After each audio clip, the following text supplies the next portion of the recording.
ഇപ്പോ അത് 90,000 കോടി രൂപയുടെ വികസന പദ്ധതികളാണ്.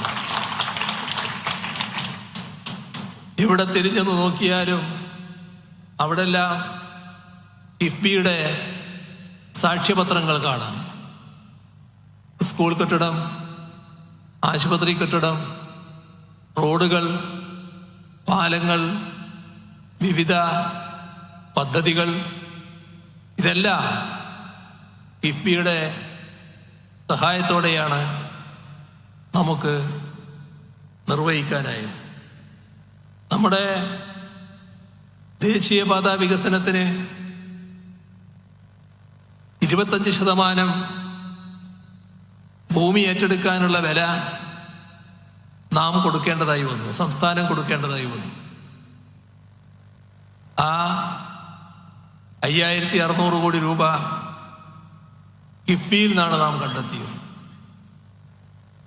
ഇത്തരം ആവശ്യങ്ങൾ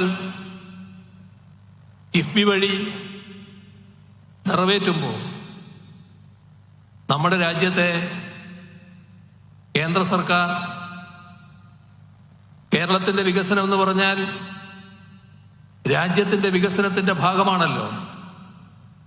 സാധാരണഗതിയിൽ അതിനെ കൈയയച്ച് സഹായിക്കുകയും പിന്താങ്ങുകയുമാണ് വേണ്ടത്. പക്ഷേ നമുക്ക്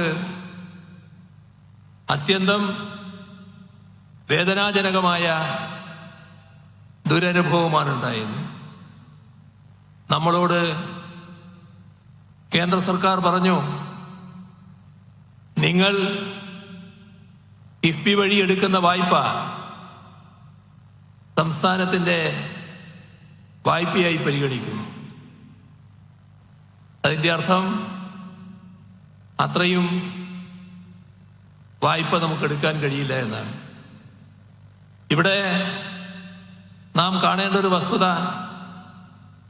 ഒരു നാടിൻ്റെ വരുമാനമെന്നത് ആ നാടുണ്ടാക്കുന്ന വരുമാനം മാത്രമല്ല. ആ ഭാഗമെടുത്താൽ നമ്മുടെ ആഭ്യന്തര വരുമാനം വളരെ മികച്ചതാണ്.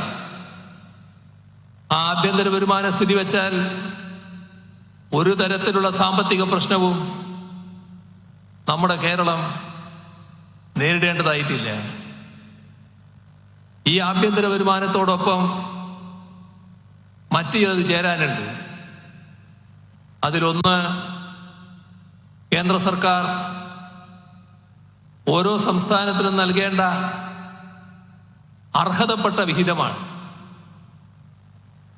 നമ്മുടെ അനുഭവം ആ അർഹതപ്പെട്ട വിഹിതം നിഷേധിക്കുന്നു എന്നതാണ്.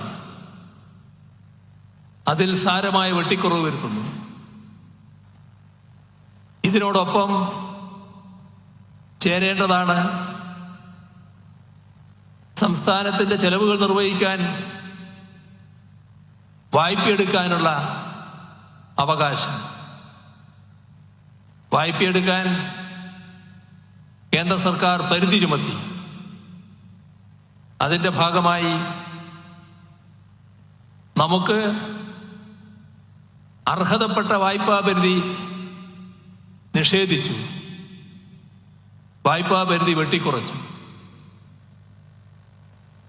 ഇതെല്ലാം നമ്മുടെ വരുമാനത്തിലാണ് കുറവുണ്ടാക്കിയത്. ഇപ്പോ GSTയുമായി ബന്ധപ്പെട്ട കാര്യം ബഹുമാന്യ ധനകാര്യമന്ത്രി പറഞ്ഞു കഴിഞ്ഞു.